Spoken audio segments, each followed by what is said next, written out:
हम्म, तो उस वक्त आशुतोष मुझे अहमदाबाद के जितने मुसलमान जो प्रोमिनेंट थे भाई, बिजनेसमैन थे, हम्म, एजुकेशनिस्ट थे, उनकी तरफ से फोन आने लगे कि यार ये मोदी आ रहे हैं वहां, तो जफर भाई आप इनसे मिलिए। हम्म, तो मैंने कहा भाई मैं तो लड़ाई लड़ रहा हूं उनके साथ, मैं क्यों मिलूं और कैसे मिलेंगे वो मुझे?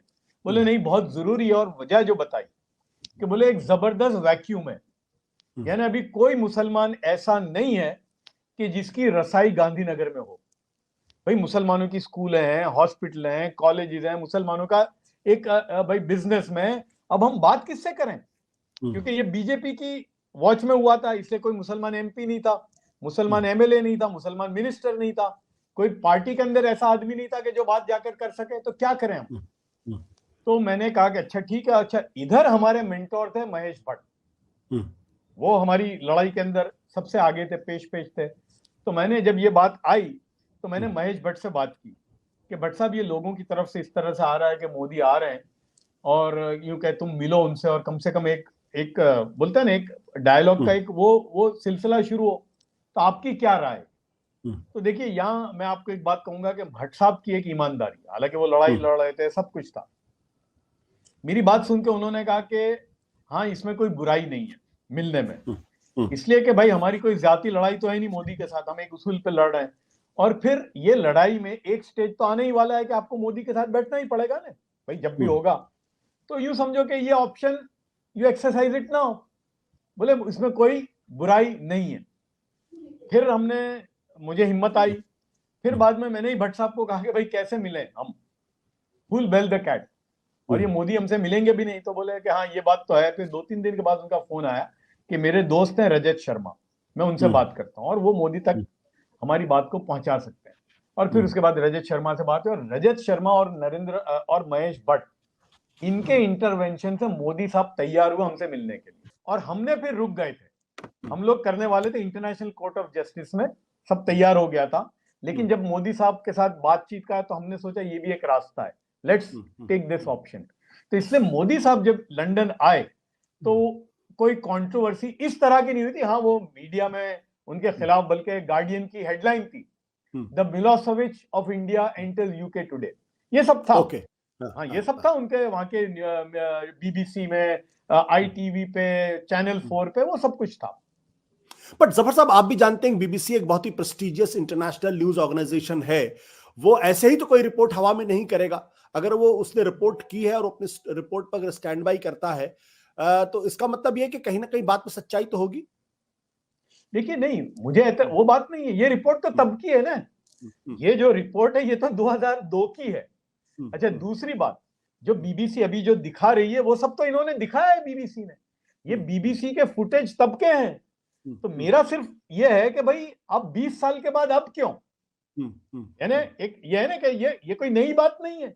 अच्छा, हम्म, इसमें कोई भी ऐसी बात नहीं है हम्म, आशुतोष के जो हमको और आपको नहीं मालूम, we all hmm, know about hmm, it. Hmm. कोई नई तो बात तो उसमें है ही नहीं। तो अगर सब कुछ मालूम है तो भारत सरकार इसको इसको रोक क्यों रही है?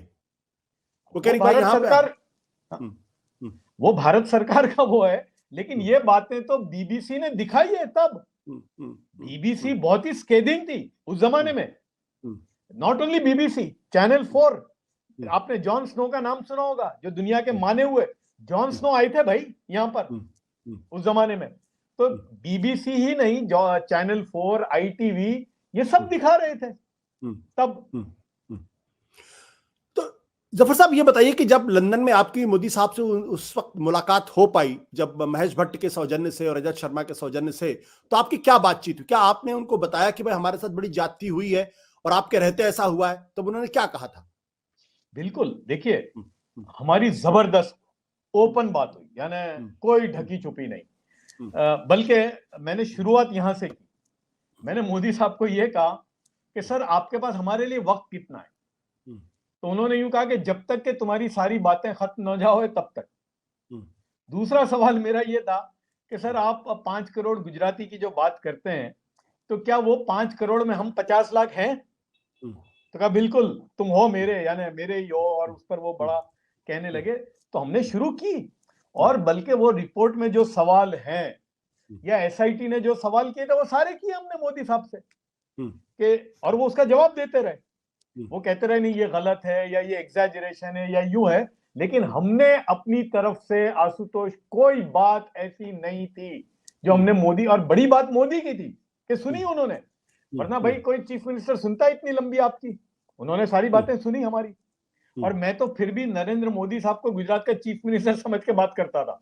मौलाना ईसा मंसूरी जो इंग्लैंड के बड़े इस्लामिक स्कॉलर हैं, वो तो बहुत खुल के बात कर रहे थे और मोदी साहब सुन रहे थे। उस पर फिर आखिर में ये कहा उन्होंने, आखिर में, कि चलो अभी क्या मसला है, अब बताओ क्या प्रॉब्लम है?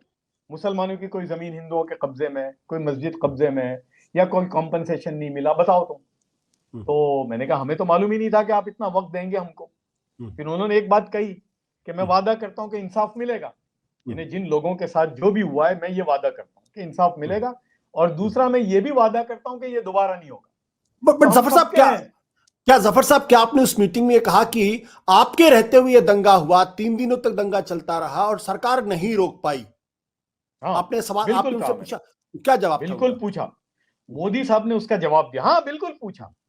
मोदी साहब ने कहा कि यार तुमको तो मालूम है कि मैं, वो कहा उन्होंने कि मैं गुजरात में 6 साल तक मैंने कदम नहीं रखा था। 95 से, जो हम सब जानते हैं कि वो उनको भेज दिया गया था, बोले मैंने 6 साल में पहली बार कदम रखी 2001 की अक्टूबर में, एक। और ये भी मालूम है कि बीजेपी की पूरी ताकत थी मोदी को हराने में। अगर आपको याद हो, मोदी साहब को उस जमाने में जो एक चीफ मिनिस्टर को पैराशूट करते हैं, उसको सिंपल सीट देते जहाँ जीत जाए, तो जो इनकी इजीएस्ट सीट थी वो मोदी को नहीं दी, मणिनगर की और एलिस ब्रिज की।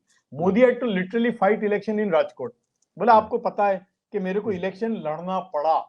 और मोदी साहब ने यह भी कहा कि तुमको मालूम है कि मुसलमानों ने मुझे बचाया वहां, जो मुसलमानों का 8-9% वोट था जिसकी वजह से मैं जीता।